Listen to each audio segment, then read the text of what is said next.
আমারে দেখিবার আইসো শেষ জানাজার আগে। এই স্ট্যাটাসটা ফেসবুকে দেওয়ার ৩-৪ দিন পরেই গলায় ওড়না পেঁচিয়ে নিজের জীবন দিয়ে দেন সাথী আক্তার নামের ১০ম শ্রেণীর এক স্কুল ছাত্রী। দর্শক শ্রোতা, এই চাঞ্চল্যকর ঘটনাটি ঘটে যায় খুলনায়। স্ক্রিনে যে ফটোটি দেখতে পাচ্ছেন, এই মেয়েটির নাম হচ্ছে সাথী আক্তার। জানা যায় আজ থেকে কয়েক বছর আগে স্থানীয় একটি এনজিও কর্মীর সাথে তার সাথে প্রেমের সম্পর্ক হয়। প্রথমে বন্ধুত্ব সম্পূর্ণ সম্পর্ক, তারপর হয় প্রেমের সম্পর্ক।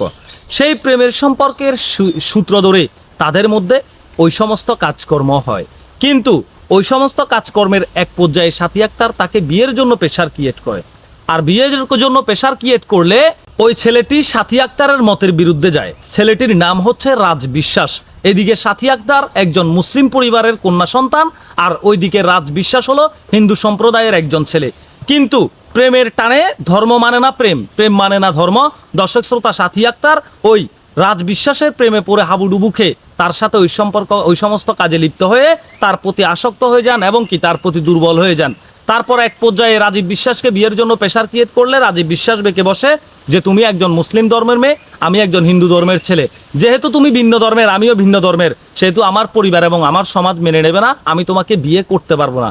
এই পর্যায়ে রাজীব বিশ্বাসের সাথে সাথী আক্তারের সাথে তর্ক বিতর্ক হয়। সাথী আক্তার যেদিন দুনিয়া থেকে বিদায় হয়ে যায়, সেদিন ঠিক রাত 12টার আগে সাথী আক্তারের সাথে ওই রাজ বিশ্বাসের সাথে ফোনে কথা হয়। ফোনে কথার এক পর্যায়ে এই সাথী আক্তার সিদ্ধান্ত নেন যে সে নিজের জীবন নিজে দিয়ে দেবে। তারপর গলায় ওড়না পেঁচিয়ে ঘরের ভিতরে নিজের জীবন নিজে দিয়ে দেন। এই বিষয়ে সাথী আক্তারের বাবা যখন জানতে পারেন, তখন সাথী আক্তারকে সেখান থেকে নামানো হয় এবং পুলিশ প্রশাসনকে অবগত করলে পুলিশ প্রশাসন এসে সাথী আক্তারের দেহটি নিয়ে যায় ময়নাতদন্তের জন্য। দর্শক শ্রোতা, সাথী আক্তারের বাবা বাদী হয়ে থানায় একটি অপমৃত্যু মামলা দায়ের করেন।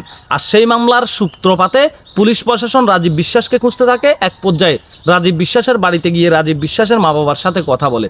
তখন রাজীব বিশ্বাসের মা বাবা জানায় যে সে সাথী আক্তারের বিষয়ে তার মা বাবার সাথে বিষয়টি শেয়ার করেছে, কিন্তু রাজীব বিশ্বাস হিন্দু সম্প্রদায়ের ব্যক্তি হওয়ার কারণে রাজীব বিশ্বাস এই সাথী আক্তারকে বিয়ে করতে পারেনি, কারণ সেটা সমাজও মেনে নেবে না, পরিবারও মেনে নেবে না। এখন আমার কথা হলো, একটা মেয়েটি হয়তোবা আবেগে পড়ে ছেলেটার সাথে রিলেশন করেছে, কিন্তু ছেলেটি তো আবেগে পড়ে রিলেশন করেনি। ছেলেটি জানে যে সে একজন হিন্দু সম্প্রদায়ের ছেলে, সে মুসলিম ধর্মের মেয়েকে বিয়ে করবে না। সে রিলেশন করে যতদিন মেয়েটার সাথে আমাদপুত্তি করেতে সে সময় পার করতে পারে, সেটাই তার লাভ। সে সেই চিন্তা করে সাথী আক্তারের সাথে প্রেমের সম্পর্ক করে এবং কি প্রেমের সম্পর্কের শেষ প্রান্তে গিয়ে যখন সাথী আক্তার তাকে বিয়ের জন্য প্রেশার ক্রিয়েট করে, তখন এই রাজীব বিশ্বাস তাকে বিয়ে করতে আপত্তি জানান। দর্শক শ্রোতা, আপনাদের ব্যক্তিগত মতামত কমেন্ট বক্সে জানাবেন যে এই বিষয়ে আসলে আপনাদের মতামত কি, আমি কমেন্ট বক্সে জানতে চাই। আমি পুলিশ প্রশাসনের দৃষ্টি আকর্ষণ করছি, রাজীব বিশ্বাসকে যেন আইনের আওতায় নিয়ে আসা হয়, কারণ রাজীব বিশ্বাসের মতো আরও অনেক ছেলে আছে যারা মুসলিম ধর্মের ছেলেও আছে, যারা হিন্দু সম্প্রদায়ের মেয়ের সাথে রিলেশন করে, হিন্দু সম্প্রদায়ের মেয়েদের সাথে রিলেশন করে পরবর্তীতে আর বিয়ে করে না, মেয়েটির জীবনকে এক প্রকার হুমকির মুখে ফেলে দেয়। সেই সমস্ত ছেলেদের আইনের আওতায় নিয়ে আসা উচিত, হোক সে মুসলিম ধর্মের ছেলে, হোক সে হিন্দু ধর্মের ছেলে। আমি বলবো যে এখানে দোনো ধর্মের ছেলেরাই দায়ী, মেয়েরা তো দায়ী হয়, কারণ মেয়েরা একটু আবেগপ্রবণ হয়, তারা সৌন্দর্যের দাস, সৌন্দর্যের পূজা করে।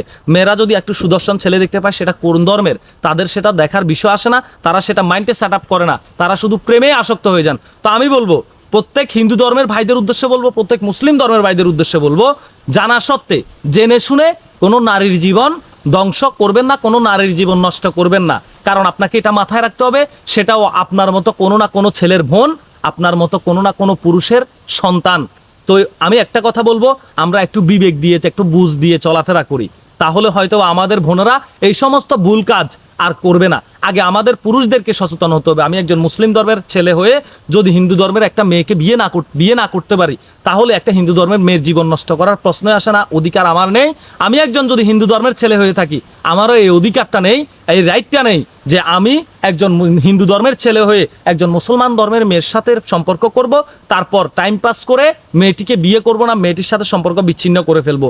এই সমস্ত মন মানসিকতা নিয়ে দয়া করে কেউ চলাফেরা করবেন না। সবাই ভালো থাকবেন, সুস্থ থাকবেন, আল্লাহ হাফেজ। ভিডিওটি শেয়ার করে দেবেন, কারণ আজকে একজন মুসলিম বোন একটি ভুল ধর্মের ভুল মানুষের সাথে প্রেম করে, একটি ভুল ধর্মের ভুল পথের ভুল ধর্মের মানুষকে ভালোবেসে নিজের জীবন বিসর্জন দিতে হয়েছে। আর কোনো বোনকে সাথী আক্তারের মতো আর কোনো বোনকে যেন জীবনে এমন ভুল সিদ্ধান্ত নিয়ে নিজের জীবন না দিতে হয়। সবাই ভালো থাকবেন, সুস্থ থাকবেন, আল্লাহ হাফেজ।